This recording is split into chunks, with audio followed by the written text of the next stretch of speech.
¿Qué tal? Qué bueno que ya están con nosotros aquí en Más Cultura. El día de hoy vamos a hablar de un arte que está sumamente ligado al de la escritura y por supuesto también al placer de la lectura. Estoy hablando de la traducción. Para desarrollar este tema tendremos el testimonio de un experto, su nombre es Thomas Bumstead, y vamos a hablar de cuál es la importancia que hay en el rigor de esta disciplina y también en la especialización, cómo hay círculos para los cuales este es un tema sumamente importante y no solamente son los traductores. Así que quédense con nosotros en Más Cultura.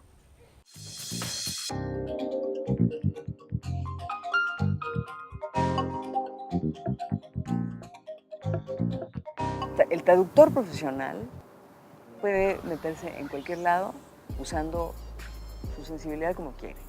Si tiene una sensibilidad artística, puede traducir literatura.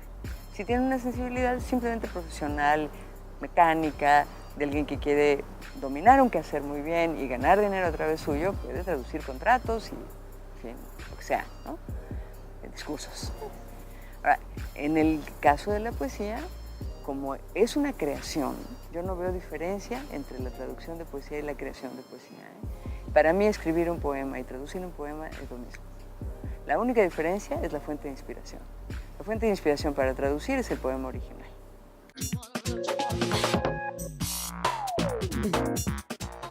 Hay muchas cosas interesantes para decir acerca de esto que es la traducción y varias de ellas las han escrito ya muchos autores, ya que la relación que hay entre el escritor y el texto que él produce y su traductor usualmente da para muchas fricciones y también para muchos elogios. Es decir, hay autores tan radicales como Thomas Bernhard, quien decía que toda traducción no es más que un cadáver atropellado una y otra vez hasta quedar irreconocible. Y también está del otro lado quien escribió El tambor de hojalata, Günter Grass, que no solamente tenía una relación sumamente estrecha, cercana, con cada uno de los traductores a distintos idiomas, sino que usualmente estaba muy complacido de ir supervisando él mismo el trabajo a pesar de la confianza que le cedía a los traductores. Este es un trabajo mucho más difícil que, por ejemplo, el de un intérprete de música, ya que este tiene como materia prima las notas, que fueron exactamente lo que el autor quería decir para ser representadas en el medio en el que el autor lo planeaba. Con un traductor esto es imposible, ya que las lenguas, que se parecen poco entre sí, que pertenecen a distintas familias lingüísticas, también cargan con el peso de la historia, es decir, constantemente tenemos que renovar las traducciones. ¿Por qué? Porque vienen de un contexto histórico que no siempre es posible traspasar a una traducción y que incluso si ya logramos traspasarlo, no sobrevive a la prueba del tiempo. Esto además del contexto social, las metáforas que de por sí son una gran dificultad en la traducción, en fin, esto que parece muy simple en realidad es sumamente complicado.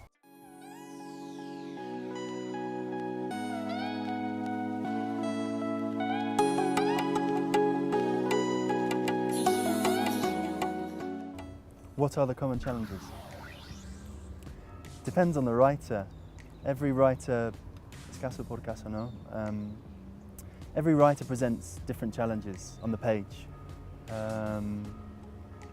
And if you have a writer who puns a lot, does lots of punning, if you have a writer who makes lots of references to other writers, allusions, that might not be flagged up in the text, then that's a specific kind of challenge. What other kinds of things do you come across? Writers who don't agree with what you've done as a translator, who you have to fight with. Muchas cosas, lots of things, I mean.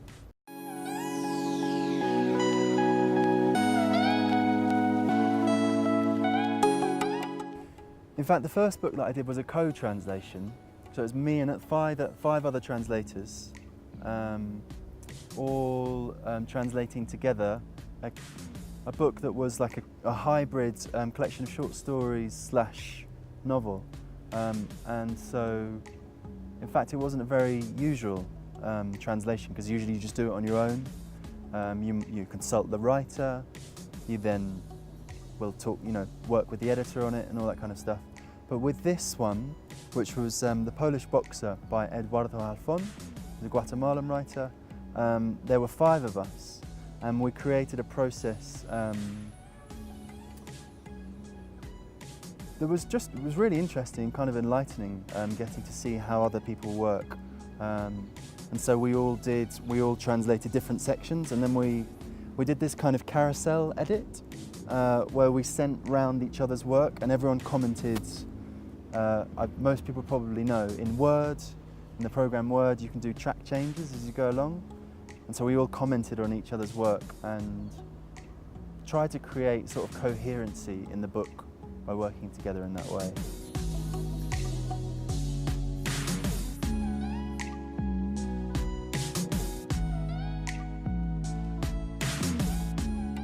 No bad experiences. That's where the interesting stuff is. Ambiguidades. With everything you translate, sometimes you get ambiguities. You can never create. No two languages are exactly the same, so you can never create an absolute replica. So much of the time, it's just a question of talking with the author and explaining to them, right, this could come across in English in this way or this way. Do you want to lean towards a certain thing or do you want to lean this way? So the difficulties are usually where the sort of interest and the excitement in the work actually come. For me, as a literary translator, I don't really want a writer to present me with something that's simplistic. So I like that stuff, yeah.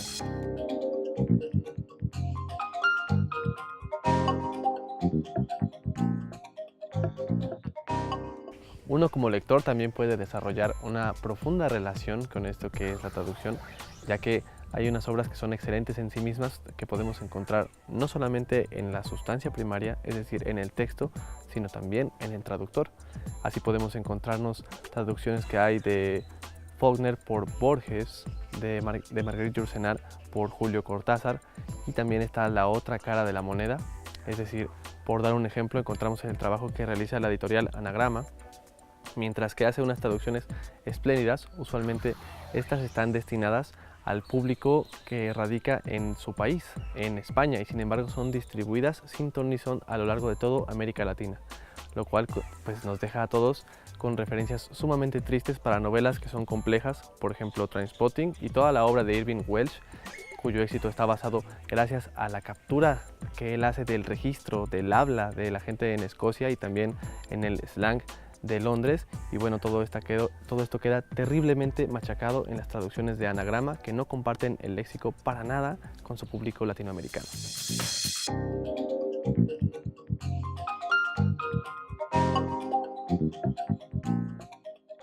Lolita, novela que fue llevada al cine primero en 1962 bajo la dirección de Stanley Kubrick y en 1997 por Adrian Lyne, donde destacaron las extraordinarias actuaciones de Jeremy Irons y Dominic Swain, cuya trama es el enamoramiento incontrolable de un hombre mayor por una niña de 12 años.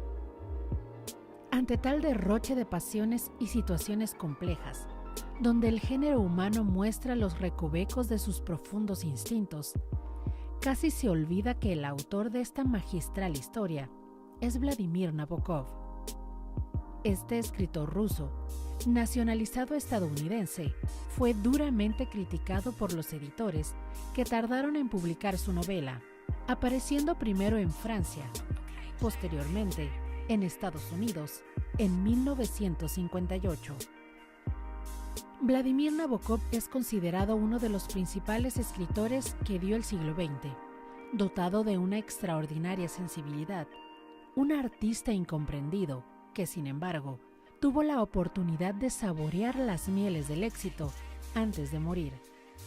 Nació en San Petersburgo, Rusia, el 23 de abril de 1899 y creció en el seno de una familia de la aristocracia. Era un hombre sensato, fiel, serio, aficionado a las mariposas, polillas y orugas. En 1919, la Revolución Rusa le expropió todas sus millonarias pertenencias a él y a su familia. La emigración fue la solución. Allí estudió en Cambridge zoología y literatura rusa y francesa. Luego dictó clases de literatura en la prestigiosa Universidad para Mujeres Wellesley College, donde se cree que estudió el comportamiento femenino para seducir, lo cual le posibilitó crear el personaje de Lolita con tanta perfección. Su obra incluye poesía, ficción, drama, autobiografía, ensayos, traducciones y crítica literaria, así como trabajos sobre mariposas y ajedrez. Su primera novela apareció en 1926, Mashenka, Rey, Dama, Criado, en 1928, La defensa de Lucín en 1930, Habitación oscura en 1933, libros que le convirtieron en uno de los principales narradores de su época. Escribió Pálido fuego en 1962, Hada o el ardor en 1969, La dádiva de 1937 a 1938, que figuran entre las obras maestras de la literatura de todos los tiempos. La obra de Vladimir Nabokov fue de tal envergadura que en diversas ocasiones este quedó sepultado por ella. Tras haber escrito Lolita, su imagen cambió totalmente. Una mala fama se creó a su alrededor. Se argumentó que era una novela autobiográfica. Se le acusó de perseguidor de ninfulas. Sin embargo, la fama y el reconocimiento internacional habían llegado, no sin un dejo de controversia.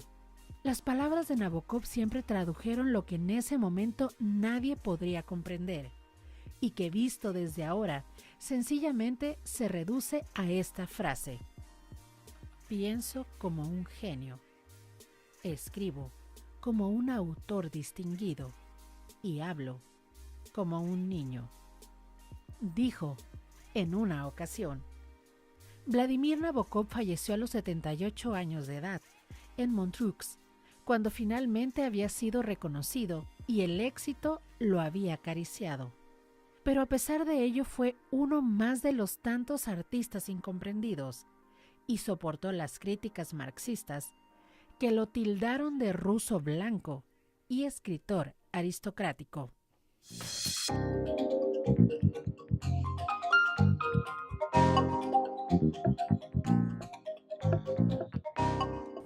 El trabajo del traductor puede llegar de varias maneras. Puede ser un encargo de una editorial muy grande. Esto sin duda ha ocurrido muchas veces, como cuando en Suecia empezaron a venderse mucho las novelas de La chica del dragón tatuado, la trilogía ahora llamada Millennium. Bueno, pues todo el mundo sabía que esto iba a tener que ser publicado en inglés y por supuesto en español. Hay otra manera de publicar traducciones, que es buscar los proyectos uno mismo, es decir, ir a la biblioteca, encontrar poetas, novelistas o cuentistas que valga la pena traducir, llevar a otro idioma. Y bueno, estos proyectos son un poco más difíciles de llevar a cabo, pero también ocurre. Y también hay bomberazos, por llamarle de alguna manera, como cuando la poeta polaca Wisława Szymborska ganó el premio Nobel y las editoriales de todo el mundo se dieron cuenta de que en realidad no había muchas traducciones del polaco hacia el inglés o hacia el español. Y bueno, imagínense el desastre editorial y de mercado que debe haber sido que la escritora más famosa de ese año no haya tenido publicaciones prácticamente en otro idioma. Esto llevó a que se publicaran varios volúmenes que estaban hechos un poco a la carrera, no estaban cuidados de la mejor manera, pero eso fue hace muchos años y ahora es posible encontrar las mejores traducciones no solamente de Szymborska, sino también de cualquier otro ganador del premio Nobel.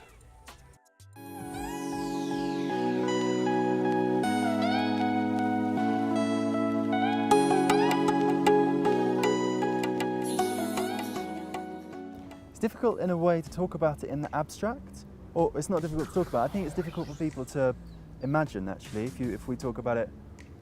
I can give a sort of concrete example so I've recently translated part of a book by a Chilean writer, a young guy called Antonio Díaz Oliva. And the title of the book is La Soga de los Muertos. And in the book, La Soga de los Muertos refers to two things. So the book features Allen Ginsberg, the beat poet, and it's partly about when he came to Chile to come and take ayahuasca. La Soga de los Muertos is one of the, there's a Quechua tribe who give him the drug, and they call the drug La Soga de los Muertos. La Soga de los Muertos is also in the book. There's another character who reads Ginsberg's work in translation into Spanish, but it's not a very good translation. It's done by this guy who's a bit crazy and doesn't really know what he's doing. And he translates, in English it was the Yahe letters that Ginsberg wrote to William Burroughs about his experience of taking the ayahuasca. But this crazy translator translated it into Spanish as La Soga de los Muertos. Vale. What you start to see is that this phrase, which is also the title of the book, it recurs through the book and it holds a certain weight.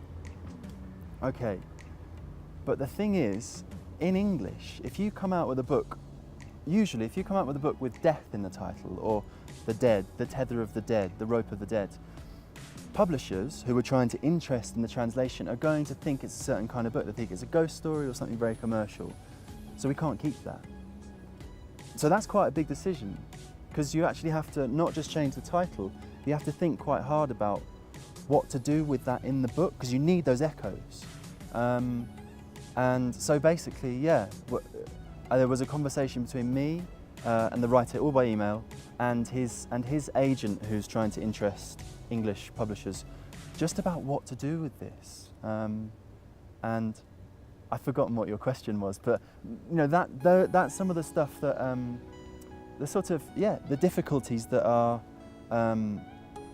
interesting. Yeah.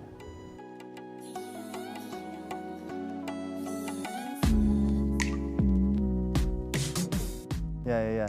They only talk about you if you've done something wrong, or certainly in I shouldn't generalise, but it is often the case that if in a translation something feels awkward, you know, in English something feels awkward, they'll simply assume it's the translator.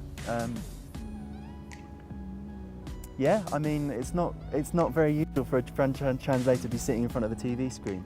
I mean, it feels quite different in Mexico, in Spanish-speaking countries in general, when it seems like most well-known writers will have translated something. It's part of what you kind of do as a writer. In English writing, it's just not the case. Nowadays, you can count on one hand, really, the good literary writers who also translate. And therefore, yeah, the status of the translator is just, I don't know. Actually, I don't know if it's that much of a problem. The translator's pretty invisible, but maybe, I don't know, it is a process of rewriting. There's a lot to it, it's an interesting process, but I still kind of maintain that the writer, the original, the sort of person who comes up with the text, they're the one sort of taking the risks, you know, they're the one who have to come up with the stuff and sort of really put themselves out there. So in a way, I think it's kind of right that the hierarchy exists, that translators are secondary.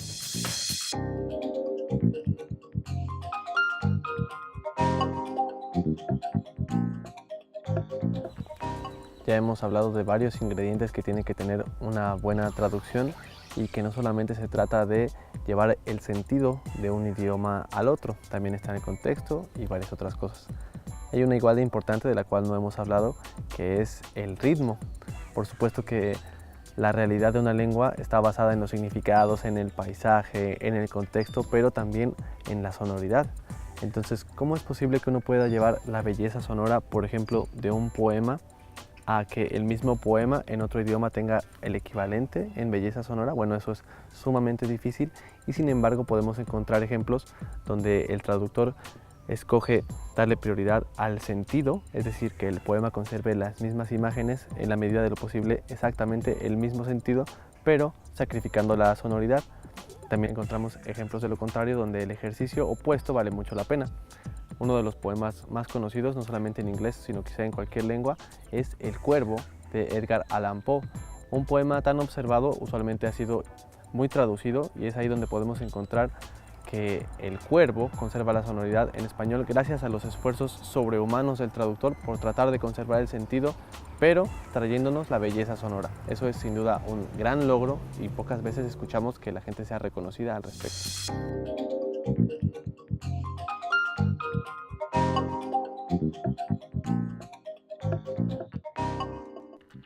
Joseph Conrad es el nombre con el que conocemos a Józef Teodor Konrad Korzeniowski, un autor polaco nacido a mitad del siglo XIX y creador de obras que han trascendido el idioma en el que fueron concebidas, como Lord Jim y El corazón de las tinieblas. A pesar de la importancia que tiene en lengua inglesa, Joseph Conrad nació en Polonia, un territorio que actualmente forma parte de Ucrania. Sus primeras influencias, tanto literarias como culturales en general, se encuentran en la cultura polaca. Conrad fue educado por su padre, quien desde joven le introdujo al mundo de las letras a través de textos de Victor Hugo y William Shakespeare. Los intereses de Conrad no siempre se inclinaron hacia la literatura. De joven, leyó la traducción de un libro de Leopold Maclintock, un navegante francés que narra sus expediciones en búsqueda de barcos que se fueron a pique. Esta lectura motivó que Conrad, a los 31 años, decidiera enlistarse como marinero. Conocemos a Joseph Conrad como literato y no como navegante, debido a que su pobre estado de salud le retiró de la vida marítima después de solo 5 años de servicio. Sin embargo, el mar nunca abandonaría la mente del autor. De acuerdo con testimonios de gente que lo conoció, Conrad solía entretener a grupos de personas narrándoles historias en voz alta, historias que usualmente ocurrían en el mar y cuyos protagonistas eran navegantes en medio de un viaje de proporciones épicas. Esta habilidad para narrar le ganó al joven Joseph una gran reputación entre su círculo de amistades. La vida como navegante comercial le permitió a Conrad conocer a todo tipo de personajes y lugares, algunos de los cuales usó para crear historias que ahora son referentes universales, como su viaje al Congo belga, como capitán de un barco de vapor, experiencia que inspiraría El corazón de las tinieblas, uno de los textos más importantes de su época y que aún se encuentra entre las mejores novelas de todos los tiempos. Conrad, que eventualmente adoptaría la nacionalidad inglesa, plasmó en esta obra sus pensamientos acerca del fracaso del Imperio Británico a través de la voz del protagonista, Charles Marlowe, quien se encuentra en una misión para localizar al agente Kurtz, quien, a su vez, se encuentra en una misión que ha salido de control. Conforme avanza la narración, Marlowe queda intrigado y fascinado con la reputación de Kurtz, quien es tan odiado como venerado, y es, quizá, uno de los antagonistas más celebrados por la crítica literaria, a pesar de que solo estamos en su presencia en las últimas páginas de la novela. Tanto El corazón de las tinieblas como Lord Jim se encuentran en la colección Sergio Pitol Traductor.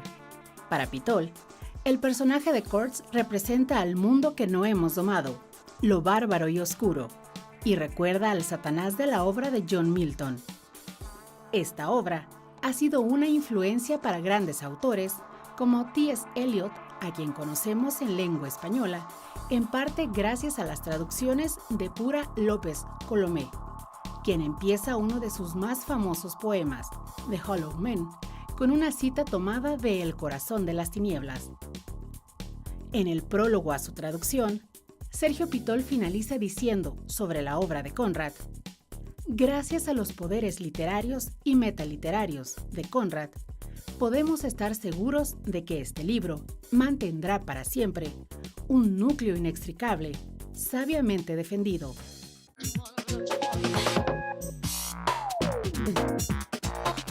Ya llegó la hora de despedirnos aquí en Más Cultura. Espero haber logrado que se interesen acerca de esto que es la traducción. Usualmente es una de estas profesiones en las que quienes se dedican a ella le tienen mucho respeto y mucho amor, pero no hablan tan bien de ella. Por ejemplo, Miguel Sáenz, quien recientemente ganó un escaño, nada menos que en la Real Academia de la Lengua Española, en su discurso de aceptación, hablaba acerca de cuánto puede parecerse la traducción a la prostitución, en el sentido de que es el oficio más antiguo del mundo, solamente que este está peor pagado, y también en el sentido de que uno, a fin de cuentas, está haciendo por amor lo que debería hacer por dinero. Esto fue Más Cultura, nosotros nos vemos la próxima.